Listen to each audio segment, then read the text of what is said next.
bodde rakkina kan itti maddu yeroo naajina enjure waamuri fagoo golorma anko jireenyi yagoofta suma enjini namu bodde rakkina kan itti maddu yeroo naajina enjure waamuri fagoo golorma anko jireenyi yagoofta suma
hiyyeessa deega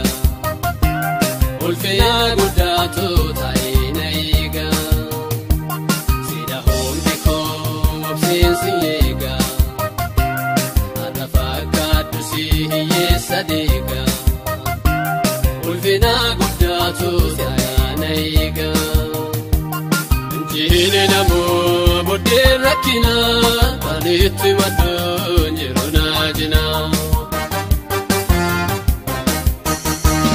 enjuri waamuri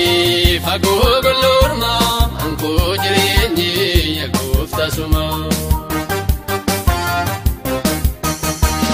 injini namoo